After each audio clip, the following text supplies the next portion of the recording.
একটি ছোট্ট শান্ত গ্রাম, সবুজ মাঠ আর পাখির কিচিরমিচিরে ভরা এক সরল জীবন। সেখানেই বাস করত এক ছোট ছেলে, রাহিম। রাহিম ছিল খুবই দরিদ্র পরিবারের সন্তান।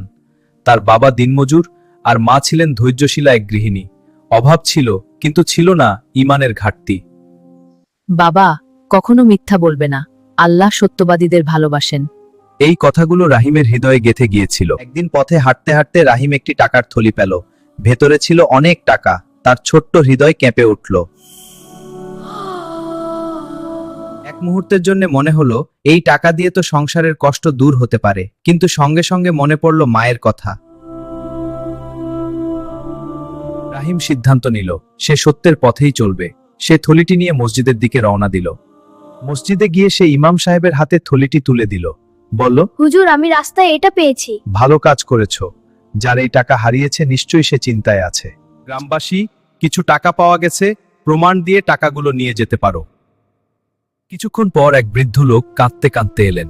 তিনি বললেন, তার কষ্টের উপার্জনের টাকা হারিয়ে গেছে। কি হয়েছে ভাই? আমার সর্বাদশা জীবনের হারিয়ে গেল। প্রমাণ মিলে গেলে ইমাম সাহেব টাকাটি বৃদ্ধের হাতে তুলে দিলেন।